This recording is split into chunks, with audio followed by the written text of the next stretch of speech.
I see a completely manipulated market with no good price discovery, and it's openly admitted. I mean, that's the amazing part to me, is they can admit it, but people don't see it. So yeah, thinking back to 1986, and I was there on Black Monday, that was when they put in the plunge protection team, and they started to manage the market more.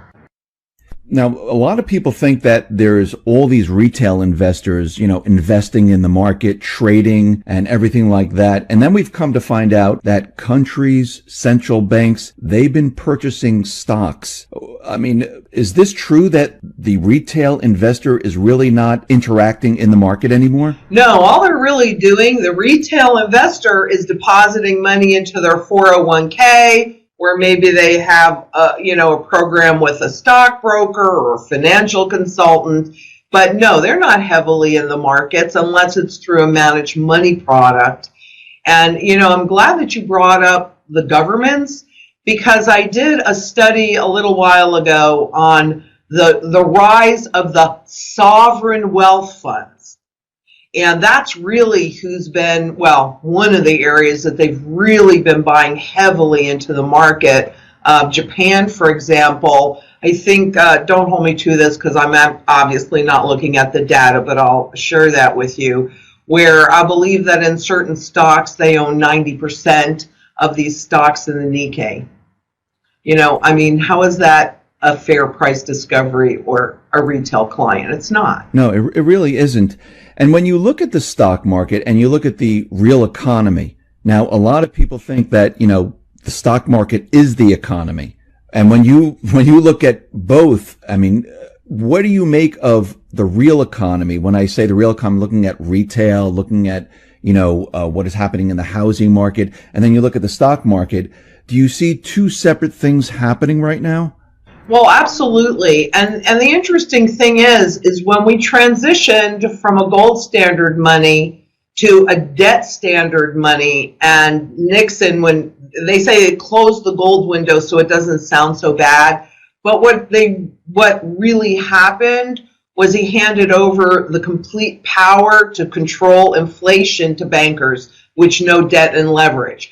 And so that really solidified the financialization of all markets. And what that means is that over time, the globalization, but the markets became more important than Main Street.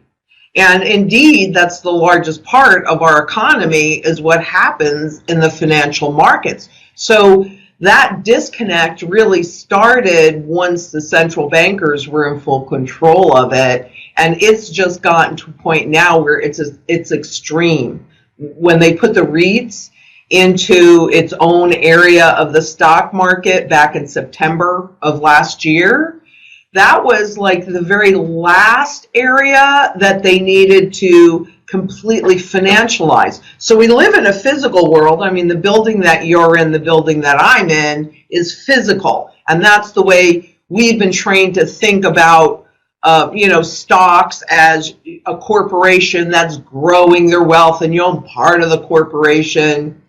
But through financialization, if you go to the SEC website, you can look at any new IPO, initial public offering, and I can't say that I haven't looked at every single one, so this could be different. But the ones that I've looked at, they don't need the money from the IPO to expand their business and hire people and buy new equipment like they used to. They're doing it to connect to the markets so that the early investors can cash out and they can take advantage of the markets in that way. So yeah, we've been trained to think that it represents the economy, because at one point it actually did. But it does not represent the economy at all anymore. And the inflation, which is really a tool for corporations to be able to pay workers less, I'll kind of back up to move forward on that. And I would like to, nominal confusion. which the central bankers knew and the government understood when they set up this system, means that nominally, if you had a $20 bill 20 years ago and you have a $20 bill today, nominally they're identical. They're both $20 bills. And that's the way people look at it. But what that $20 bill could buy you 20 years ago and what it can buy you today, we all know, because we lived through it, it's vastly different. And so wages, the average wage never keeps pace with inflation. Who doesn't know that? Yet the cost of goods and services either meet it or beat it. So the corporations their income does keep pace with inflation, but the average worker doesn't. And that's why you have that huge price discrepancy, income inequality. And it's all by design through inflation. But yeah, it's completely different. It's our training, what we've been taught to believe, is no longer true, and it hasn't been true for a while.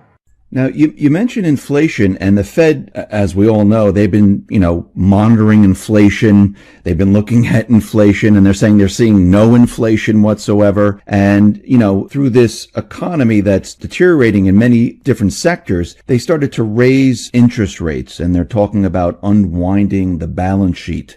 I mean, is this really the right time for them to do this? And actually, why are they doing this? Well, I was going to say, they've painted themselves into a corner with all of this extraordinary policy that they started in 2008, 9, etc. So to unwind that balance sheet, just the runoff from the treasuries, so the interest in the principal repayment, funded 40% of the deficits last year. So if they stop just reinvesting that, who's going to buy them? Are they going to force pension plans or retirement plans to buy them like they did in Greece before they reset those bonds by 90%? I mean, who's going to pick up that slack? And on the mortgage-backed securities, which they never bought prior to 2009, because that's a derivative, but that goes directly to the banks. They own 24 or 25% of that total market. And the last 2 years, they've bought 30% of every single new issue. So again, just on that runoff of interest and principal, if they don't do that, who's going to pick up that slack? So personally, I don't see how they can. And of course, now everybody else has gone on that bandwagon. You've got Draghi saying it and Abe saying it. These balance sheets are unprecedented. How can they stop buying, or what else are they going to create to pick up that slack to make the interest rates stay reasonably stable? Because if they don't, you're going to see a huge spike in interest rates, most likely, and then that is most likely to trigger a derivative event. Though it's kind of, hard to find where that trigger interest rate is. So as far as the balance sheet goes, it doesn't make any sense to me for them to have the ability to run it off. But they are clearly committed to raising interest rates. So there's a couple of reasons why I believe that they're doing it. One would be the one that they state, which is so that they can lower them in the next crisis. And since through every crisis, they've lowered them like 5.5 times or more, 5.5%, I should say, or more, well, the goal is to get up to 3.25%. So if they have to lower them similar to what they've done in the past, then that takes us deeply into negative territory. And looking at Europe, who is already deeply in negative territory, how much deeper do they go in this next crisis? So so that's one part of it. And then the other part of it is if banks loan money out, they gather interest, and the banks have trading desks. So they need more interest. I mean, this low interest rate environment has killed the pension industry, the insurance industry, the banking easy profits. Now, not the prop trading. So we're about to see a lot more of that, I'm sure, with deregulation. But, they're not raising interest rates for anybody's benefit other, in my opinion. I mean, I can't guarantee this. I'm not sitting around the table with them. But it's about saving those systems, or not saving them, because that wouldn't even save them. They're so underwater. Maybe postponing it till the new currency comes in to play, till they're ready for the shift. So you mentioned something about pensions, and we know that these low interest rates, the pensions have not been doing well because they've really been based on like something like, what is it, like 5 or 7% type of return. And yeah, 7.5%. Yeah, 7.5%. And they're really not getting that at all. I mean, and we see Illinois, I mean, they're having a huge amount of trouble. Connecticut having another big problem there. And there are many other states that are having a huge amount of problems. I mean, is this going to be a problem throughout the country, especially for the older generation? I mean, because everyone expects their pension to be there. Right. Well, I think it's already a problem for many since the Teamsters ran out of money on March 1st of this year. And in addition to that, there's been a lot of pension cuts. So, and let us not forget Puerto Rico, because that is part of the U.S., and they've defaulted on their GO bonds. So the answer is absolutely, the money's not there. The assumptions were ridiculous in the environment that we were in. So you've got roughly 50% of the investment in the second most overvalued stock market in history. And another big, huge chunk, and so this may be where they pick up the slack, in the most expensive bond market in history. And then you've got this growing area of derivatives that are in there, or illiquid commercial real estate that's severely overvalued. So, the response was in 2014, they passed a law that allowed the corporations, so now we're talking private as well, because this is just a big issue, period, whether it's public or private, but they allowed the corporations to fund these underfunded pensions even less, and they eliminated the union members' ability to sue if their benefits were cut. They can't sue. They have no recourse to recover what they were promised. So the laws are changed to shift that risk more and more onto the individual shoulders, for sure. Now, you also mentioned just prior a new currency. Now, we've been hearing a lot about new currencies, and you've studied patterns, cycles, and there's a lot of people out there saying that, we're at the end of this cycle, and it's gone on for a very long time. When you see this, when you say a new currency, what are you talking about? Well, I'm actually talking about a new money standard, and frankly, it hasn't really gone on because, you can't really go by the history books and go, oh, well, all of that is true. Because when you dig a little deeper underneath, we have in this country, even since 1913, that was the beginning of the first money standard shift from a gold-backed money standard to a partially gold-backed and debt-backed money standard, US dollar and gold.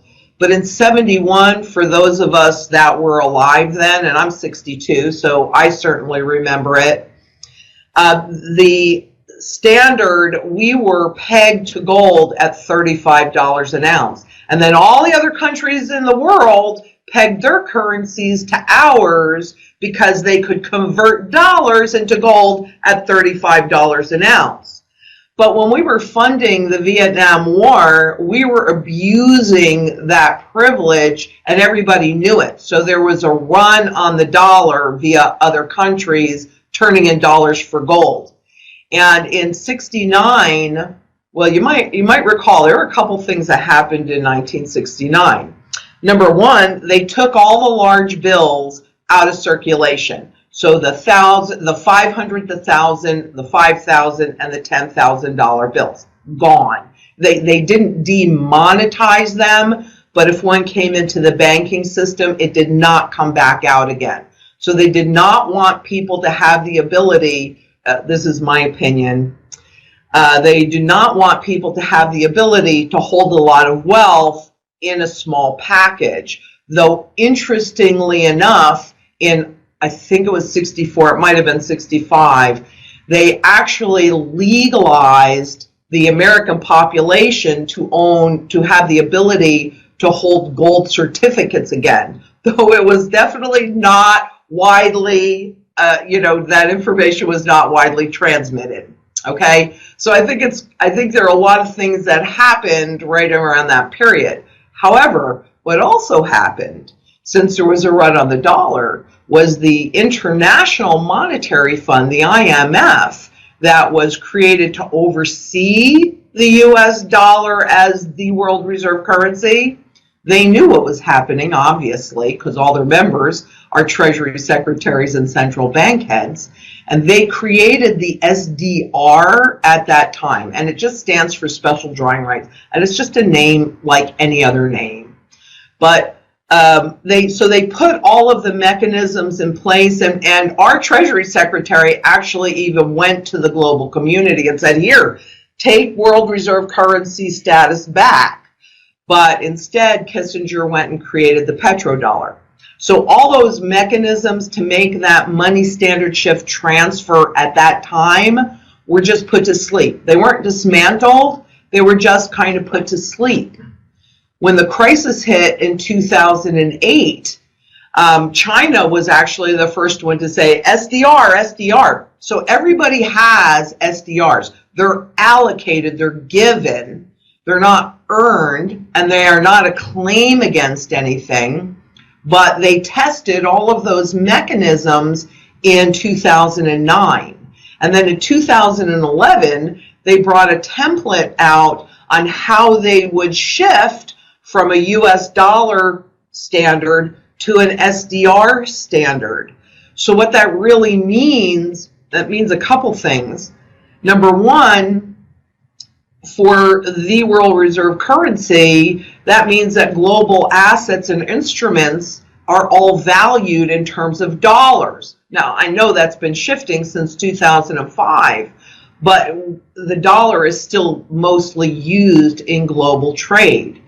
Well, with the SDR coming in, and they have enough votes at the IMF to make this happen as of midnight on December 31st, the SDR would be the valuation tool for global instruments and assets.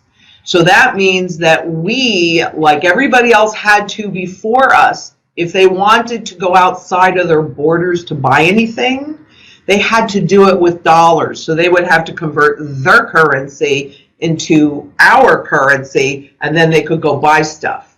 Well, once this shift happens, we will have to buy the SDRs in order to buy stuff globally. Right now, we can just create them from debt.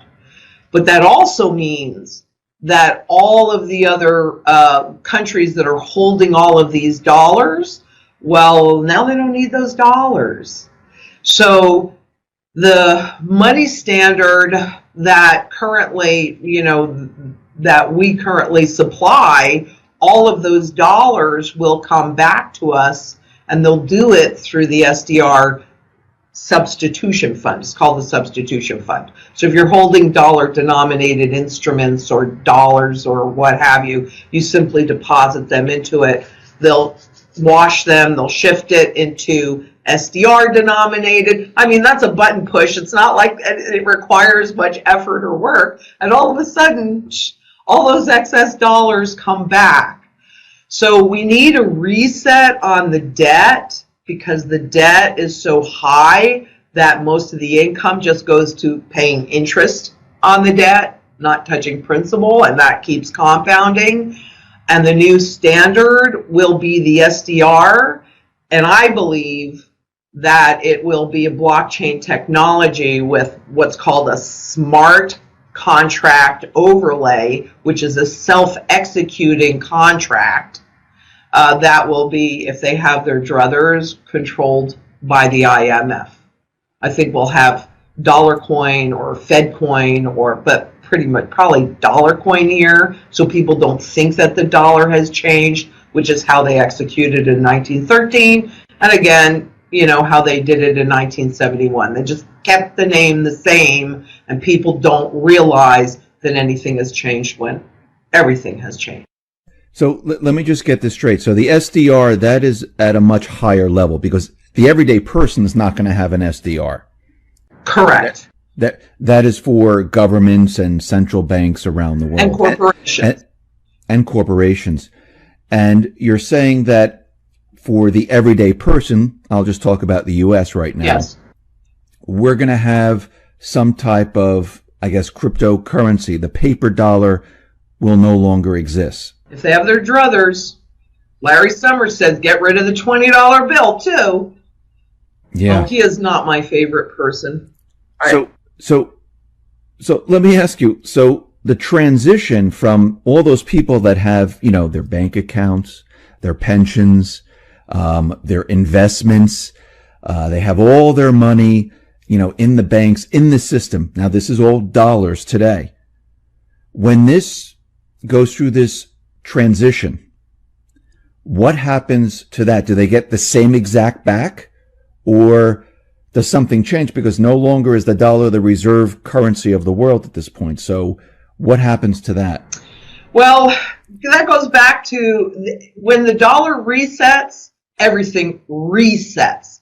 And the reset is the way that a government declares bankruptcy. So for you and I, you know, if we are completely over our head in debt and we need to get out of it, then it's not so easy anymore, but you can go and declare bankruptcy and have those debts wiped away. But a government cannot really easily do that, particularly when they have a predominant currency. So the choice that they make, which is the way that they declare bankruptcy, is by completely devaluing the currency. So anything that is created from dollars pays you out in dollars or pays you back in dollars. When the dollar has no value because there's no confidence left in it, then those things have no value either. 1 trillion times zero is still zero. And that's that nominal confusion, right? Because you think you have $1 million, but if you go ahead and look at what that $1 million bought you in 1971, where that was a lot of money. The average income was like $9,500, and a family of 4 could live on that with one income. Okay. Today, I think the average income is something like $52,000 or $53,000. So nominally, wow, $9,500, $53,000. But can a family of 4 live reasonably well on $53,000 a year? Exactly. That's what happens to all of that wealth. It gets reset and has no value. So the people that have been saving, I just want to make this clear to everyone. I mean, the people that have been saving, they've been putting money away, whatever money they have today, their pensions. You're saying that's going to drop to zero. Mm-hmm. Or somewhere, wherever that reset is. I don't know exactly what that level is going to be. But like in Russia in 98, it was 1,000 to 1. And 1,000 to 1 seems to be kind of standard. So, okay. So this is going to, I mean, from your viewpoint, I mean, how are they going to spin this? How are they going to convince the people that this is okay? Because a lot of people are going to say, well, wait a minute, I'm losing all of this? This doesn't make any sense to me. Well, you know, once it happens, think about 2008. What recourse did you have when the markets imploded? And always, always, when there is a money standard shift, there's a tremendous amount of chaos around it to distract you from what's really happening. You know, at 71, we had the Vietnam War, we had the protesters. My sister was billy clubbed at Kent State. We had civil rights, we had women's lib, we had the oil embargo, the stock market imploded 45%. We were running at 37% inflation.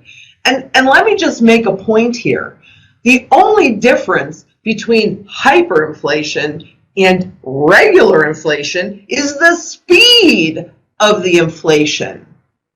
So the more money they print, the more debt they take on, the more, the more money that's in the system. Well, what's been inflating? Stocks, bonds, real estate, because those derivatives are based upon the price action of the underlying. That's where the real growth in the markets have come, in the derivatives. And those are just big bets. So what happens to any wealth that's held in the system? The banking system is insolvent.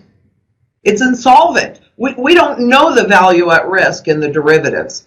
We know it's at least 1.7 quadrillion, which is what, roughly 2,200 times the global economy. How do you bail that out? Or bail that in even? So, I mean, during this period, are banks going to be shut down? Or are banks still going to be open? Will people be able to get any funds out? Will anyone be able to do anything at this point? Or are they just going to say, listen, we need to shut it down right now. You can't access anything until we let you know? I think that they want us to go into cyberspace. So yes, I do think that there's going to be a bank holiday. And so I do think that everybody, even though there is definitely a war on cash going on, I think that everybody needs to have a certain level of cash completely outside of the system in their possession. Yes, you're going to lose purchasing power. Yes, it's going to go to zero. But people don't understand this at this point. So that's like your first line of defense. They likely will give you minimum access to the cash in the ATMs. I mean, you can look at Greece or you can look at Argentina and get a sense of what that looks like. But it won't be enough. Maybe it'll be $70 a day. Maybe it'll be $300 a day. But I'm guessing just because they really want us to get used to no cash, and then they have full control of everything in cyberspace. And they did this in Greece too, because they wanted to encourage people to use the digital money. We may still be able to pay our bills digitally, and then people will get more comfortable with that and get suckered in. But here's the thing about that, okay? If you read the central bank documentation, in the current system, there's about an 18-month lag time from the time that they make a policy decision till whether or not they know that they actually got the results that they were looking for. When everything is digital, that gives them immediate understanding of the policy decision. That also removes any limitations of going below zero. Okay, now that's being tested in Europe, but they could push a button, and if they want you to spend, if you saw your principal going down in the bank and you couldn't preserve your principal, at least in cash, what are you going to do? You're going to buy anything that you can to try and hold that principal. Well, that's hyperinflation, isn't it? That's what people call hyperinflation. So how does gold and silver fit into this? Because a lot of people here in the U.S., they do not hold gold. They do not hold silver. Yeah, they have jewelry and things like that, but not the actual, blocks or coins of gold and silver. And for a very long time, as long as I can remember, gold and silver has never been taught to be anything except, for jewelry. So a lot of people don't even think about it. And Right. going throughout this whole entire time period, especially since 2008 moving forward, we've seen these smash downs of gold and silver. I mean, if the dollar is losing value, I mean, the dollar is going down and the gold and silver, the precious metals market, is going down at pretty much the same rate. I mean, it makes no sense, really. Correct. Nothing in these markets makes sense because nothing is real.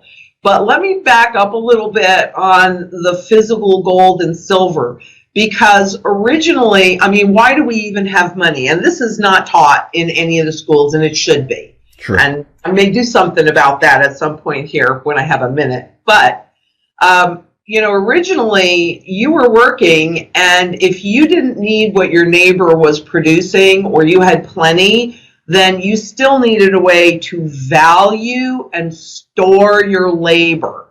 So they tried lots of things over the years, but only gold meets all the criteria to be a good money. Plus, it's labor-based. So when we're on a gold standard, that puts restrictions around the government, but when what you're actually doing is trading your labor for someone else's labor. Oh my, isn't that fair? But that didn't work for governments or corporations, because governments wanted to have the ability to tax you more without going through legislation, and corporations wanted you to be willing to work for less. If anybody wants this, if you just look at the way they set up the system, you see that. So when they started that transition, they knew in 1913, they knew immediately after they legalized the Federal Reserve, they authorized them to print like 2.5 times almost the amount of money in circulation. So everybody lost about 50% of their purchasing power, but they didn't want people to complain, kind of like what you're talking about. So they left the barter ratio and the convertibility, the ability for the average citizen to convert into gold.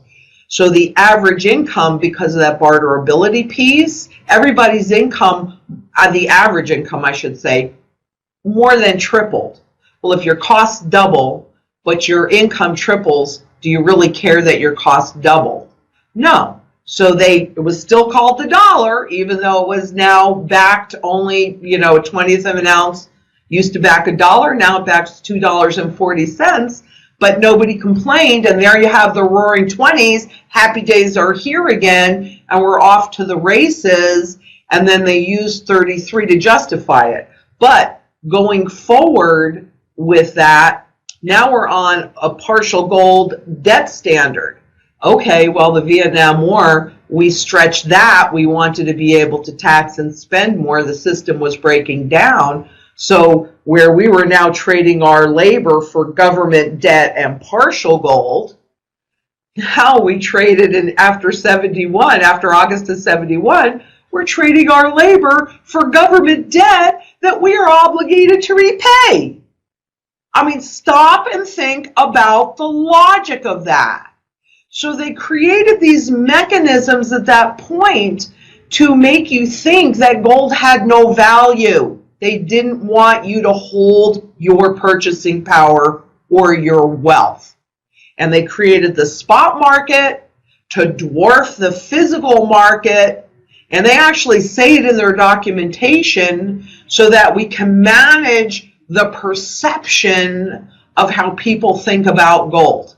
And I've got some great quotes from FOMC meeting minutes from Alan Greenspan, who knew that gold and economic freedom were hand in hand. When he became part of the Fed, he forgot all that, but now he's remembered it again. Kind of interesting, but they know that gold particularly, and silver too, is in our DNA. And what it does, what it was created to do, is to hold your wealth even over time. So the importance of gold and silver is the same importance level that it had way back when they first decided that this is the best tool for that job. It still is. And it is the only thing that you can hold outside of the system to preserve your choices as well as your wealth. And because it has been so artificially suppressed, because they don't want you, I mean, think about this. I'm going to do something later today on this, but North Korea just launched a missile that can hit the U.S. and gold went down. And if you look at every major occurrence that people might not be looking at, like when China entered the SDR basket, they hammered gold. Because they do not want you running to the safety of gold. If you're going to, do paper gold. But they want you away from gold because that is how they get to transfer your wealth. Physical gold and silver in your possession will protect you. And if you look at what the smartest guys in the room are doing for themselves, central banks, although apparently not here, but everywhere else in the world, are massively accumulating asset protection gold. And the 1% are massively accumulating very high-end collectible coins, and you can see it in the rarity index. So, you know, I think you should always do what the smartest guys in the room do for themselves.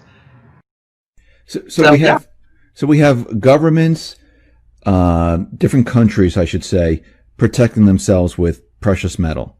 We have the wealthy also, like you just said, protecting themselves, but they don't do this out in the open saying, you know, I'm going to buy all of this. What do? They do it very, very quietly so no one realizes what's happening? Yes, and that goes back to the patterns, okay? So you know where you are in the trend cycle, but not only do they do it very quietly and you can see those accumulation patterns, they actually turn around and want you to think that whatever it is horrible, right? Don't buy gold. Why would you want to buy gold? I mean, ooh, you have to store it. Ooh, you have to protect it. Oh yeah, really? Let me put all my wealth in the hen house with the foxes watching because that's so much safer. Is it more convenient? It is as long as the system works. It is not when the system does not work. The value of gold and silver right now, I mean, they smashed it down so low. I mean, silver, I mean, what are we at, $16 or whatever it is? Gold, 12. I mean, have you done any type of calculation of where you think gold and silver should be right now? Or where it's going to go? Yes, and there's a little bit of nuance on this, but I use it for every single asset class, okay? And I call this the fundamental value, the true value of any asset, and it's based upon the single most important function of that asset or that instrument for its creators, okay? Not what you and I want it to do, that's not relevant. But why was it created? And then how has history valued that function? So for gold, its most important function is to hold your assets even. For dollars, its most important function, and this is according to the guys that created this, Keynesian economics, its most important function is inflation, which erodes value. So that's two sides of that coin. Well, how is money created in the current system? Via debt. Since most countries no longer publish how much new money they're doing, we can use the debt as a proxy for how much money is out there. When they do the reset, there's only one way, and they've done it the same way over 6,000 years, over 4,800 times, even currently, so that's pretty easy. There's a finite amount of gold. So what I do, and I'm not trying to get us to the penny, I'm just trying to get us in the vicinity, because nobody knows what that cover ratio is going to be or how much debt they will have grown at that point. But at this point, it's somewhere in the vicinity of $9,000 an ounce. And for silver, it's somewhere in the vicinity of $600 per ounce. And that's its true value. So at, wherever silver is 15, 16 bucks an ounce and gold 12, 10 or wherever that happens to be at the moment, it's a flippin' bargain, which is why you see everybody in the know accumulating when it's cheap. When we enter this reset, what is gold and silver going to do? Are they still going to suppress it, or is gold and silver going to break out at that time? Well, actually, they need it to go to fundamental value to reset all of that debt. So it actually, and this happens all the time. I can send you tons of charts on this. I mean, that's easy enough to find. That gold rises in terms of that fiat. See, part of your question, and this is our training, is that we put value in dollars, but dollars have no intrinsic value. You can't eat them. That is true. Right? And they're only used in one place, whereas gold and silver are used in manufacturing. They're used in the financial area. They're used in jewelry. They're actually even used in food. So they're used across the entire spectrum of the global economy in every single area, period, end of discussion. So they always have value anyway, because there's always a market for them.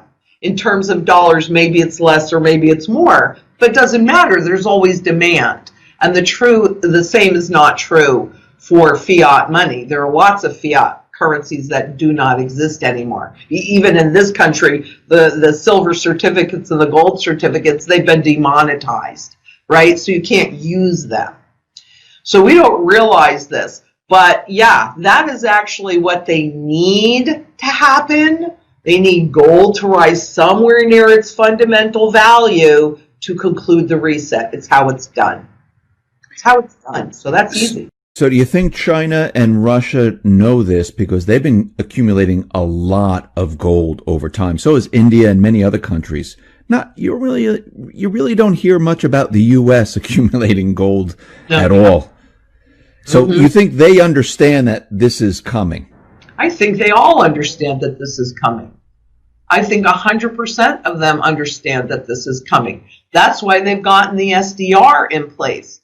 And once they saw, I mean, they used to poo-poo the blockchain technology. Bitcoin only came out in 2009. It's new technology. But now they're embracing it. Now they're going, we can see how this could be really used as a centralized mechanism. And if everybody's comfortable being in cyberspace, we have 100% control over every choice they make. And they have completely dehumanized the process, which is, I don't know about completely, but they have significantly put walls between, I mean, the whole part of technology. People don't really communicate the way they once did. And so that helps the central banks. But yes, I'm 100% certain they know this. It's planned. And they gave us a roadmap. Yeah, they all know. They all know. I mean, can this reset? I mean, we're talking about a collapse of one system and the birth of a new system. Correct. Can this be stopped? I mean, can it be stopped in any way? I mean, Trump is, he's talking about bringing back manufacturing, I mean, none of this has really happened. It's great for press, but nothing has really happened. Can this be stopped, or is he there to say, okay, this is what's going to happen, and I know it's going to happen? Because before he became president, he said, the stock market's in a bubble. After he was president, he said the economy is a mess. So he kind of knows that, he's a businessman. He knows what's going on in the economy. It's not like he's in the dark here. I mean, most of the people know what's going on. So is he trying to stop this, or is he saying, there's nothing I can do and it's going to happen no matter what? Yeah, well, for one thing, we have to reset the debt, because the whole system's based on compounding debt, and we reached the ability for debt to stimulate our economy in 97. So then they created all that leverage. So yeah, I'm 100% certain that everybody in power understands that everything must reset. I think the discussion on bringing manufacturing home and all of that is if that actually happens, will be a good thing, because we're going to need to restart our economy. And if we have no jobs, or all the jobs are in restaurants, which is what I see here in Phoenix, an awful lot of restaurants going in, which is amazing to me. then we have some problems. So I really,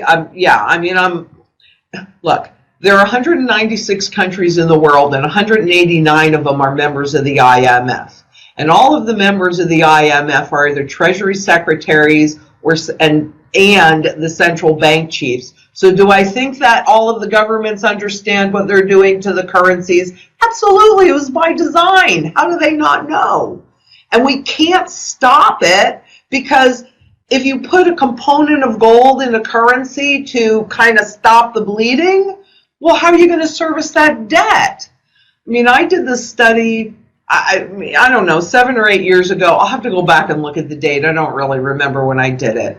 But I was looking at the deficits, and I said, gee, if we're only running, and I say only tongue-in-cheek, but if we're running, $1 trillion deficit, why are we servicing 20 trillion or whatever it is in debt? So that doesn't quite make sense. So I dug into all of the spreadsheets, and what I ended up discovering is that 77% of the debt that we were currently servicing at that time was compounding interest. So how can we stop this? Even if we stopped every bit of spending, the debt's still going to grow. It has to reset. And yes, they know it. Yes, they know. That's why they put everything in place. And the new bankruptcy laws and all sorts of mechanisms are in place for this reset. And it's there. For my last question, Lynette, what would you tell people? What would you tell them to get prepared for what's about to happen here, this reset? What would you tell them to do? Well, there are a few things. Number one, on a personal level, food, water, energy, security, barterability, and wealth preservation. Barterability is any talent or anything physical that you possess. So I have chickens, okay, I can barter with my eggs.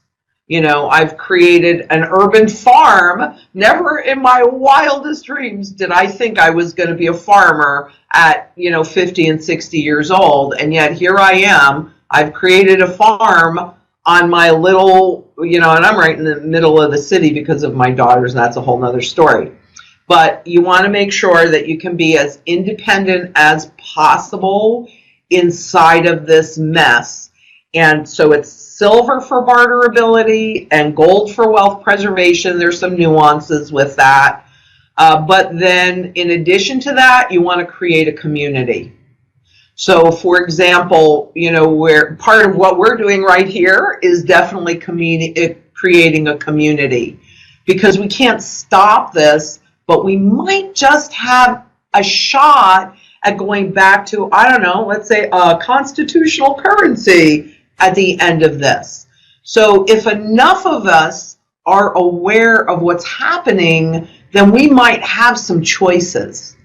Okay? If we don't, if we just stay as individuals, then we have no power.